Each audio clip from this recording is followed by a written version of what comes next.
कोई सोच भी नहीं सकता था कि प्रकृति के नियमों के साथ इस तरह का हस्तक्षेप एकाएक विद्रोह में बदल जाएगा।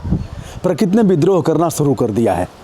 इस समय लगभग 8:30 बज रहे हैं दिन के, और आप देख रहे हैं कि अभी थोड़े समय पहले धूप थी और तेज़ हवाएं शुरू हो गई हैं। संभवतः बारिश भी आएगी। ये आप देख सकते हैं हवाओं का चलना, और आसमान को एक बार आप देखिए।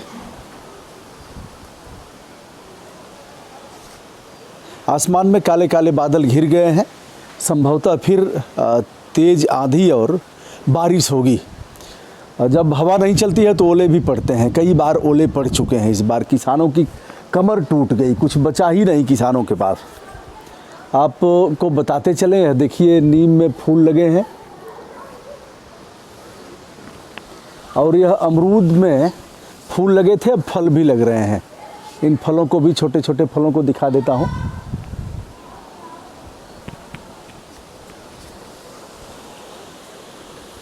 इधर हमारा वो है नींबू है, जिसमें वया पक्षियों ने अपना आशियाना बनाया है। यहाँ से हो सकता है उड़ते हुए भी आप देख लें, नज़दीक से कभी दिखाऊंगा। इधर पपीता है, करी पत्ता है। तो मैं विषय पर आता हूँ। लगातार हम लोगों ने पेड़ों की कटान किया। दोस्तों बताएं, एक बार हम लोगों ने फांसी का फंदा लगाया था मित्रों सहित। एक बार नहीं, कई बार लगाया था। जब राष्ट्रीय राजमार्ग 29 जो वाराणसी से गोरखपुर के लिए जाता है, तो हमने लिखा पढ़ी में प्रधानमंत्री जी से मांग किया था, मुख्यमंत्री जी से, कि पेड़ों को मत कटवाइए। इन्हें जो ट्रांसप्लांट वाली मशीनें हैं उनसे उखाड़ करके, और पेड़ों को जो 30-40 साल के पेड़ हैं, 20 से 40 साल के, उनको उखाड़ करके दूसरे स्थानों पर लगाया जा सकता है। लेकिन बात नहीं मानी गई, जांच कराई गई। देखिए अब मैं दिखाता हूँ, कुछ छुट्टा पशु गांव में भी हैं, और ये एक गाय हैं जो हमारे यहाँ रात को आकर के बछिया को पटक देती हैं। अब इसका कोई उपाय नहीं है। यह जिधर जाएंगी उधर पीटी जाएंगी। इसके लिए भी जिम्मेदार हम लोग हैं, किसी और को दोष देना ठीक नहीं है। तो अब लोगों के समझ में आ नहीं रहा है कि करें क्या, क्योंकि किया तो हम ही लोगों ने है, तो दंड तो भोगना ही पड़ेगा। बात हो रही थी कि वृक्षों की लगातार अंधाधुंध कटान हो गई। एक बच्चे को पैदा करके आप जवान कर सकते हैं, आसान काम है, लेकिन एक वृक्ष को लगा करके आप उसे बड़ा कर सकेंगे, यह काफ़ी मुश्किल काम है। उसकी देखरेख अधिक करनी पड़ेगी। अब प्रकृति ने ऐसा भी किया है कि वृक्ष बच नहीं रहे। देखिए कुछ पक्षियाँ उड़ रही हैं। मैं यहाँ से दिखाने का प्रयास कर रहा हूँ। अपने आशियाने में जाना चाहेंगे लोग। उधर कुछ कंगूरे पर बैठी हुई हैं। इस तरह से गर्मी के मौसम में अप्रैल मार्च महीने में यदा कदा बारिश तो हो जाती थी, ओलावृष्टि भी हो जाती थी, लेकिन ऐसा नहीं होता था कि यह कई बार रिपीट हो। लेकिन लगातार यह बारिश रिपीट हुई है, ओला कई बार पड़े हैं, और किसानों की फसल का सत्यानाश हो गया।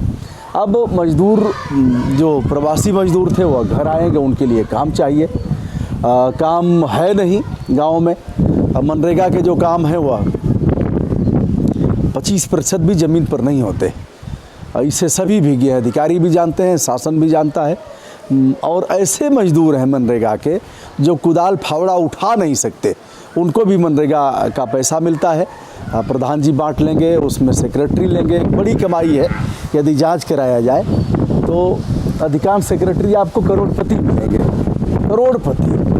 कई जगह उनके आशियाने बने हुए। एक बड़ा खेल है जिसमें शासन की भी संलिप्तता है, सभी जानते हैं।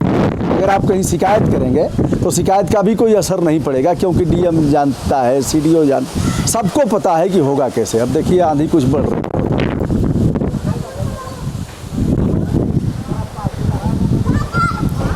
देखिए मंगरू हैं, मंगरू ठेला वाले मंगरू हैं, जात के मुस्लिम हैं। उधर से भी एक ठेला आ गया। अब यह बेरोजगारी का आलम है। बता रहा हूँ कि कैसे बेरोजगारी से लोग जूझ रहे हैं, और सब्जियां बहुत सस्ती हो गई हैं। कारण कि कहीं बाहर यह नहीं जा रही हैं। पहले सब्जियां बाहर जाती थी, अब मौसम और भी प्रतिकूल हो रहा है। धीरे धीरे बूंदाबांदी फिर शुरू हो गई है। अभी हमारे छत पर कुछ अनाज रखा गया था, उसे अभी हटा करके इन दोनों कमरों में रख दिया गया है।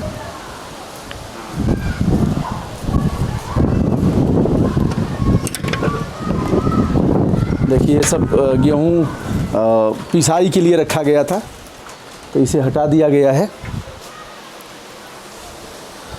देखिए इधर ये सब कुछ चना है, भिगोया गया था सत्तू के लिए, तो इसे भी हटा दिया गया है। बारिश शुरू हो गई है, देखिए जिसके लिए मैं कह रहा था वो बारिश अब। तो दोस्तों इसी के साथ मैं अपने इस वीडियो को यहीं बंद करता हूं, और प्रकृति के साथ जो छेड़छाड़ हमने किया है उसका दंड भुगतना ही पड़ेगा। अभी पता नहीं कितना भुगतना पड़ेगा। प्रकृति से हम अनुरोध करेंगे कि हे परमात्मा, मनुष्य की औकात का पता लग गया, अब रहने दीजिए।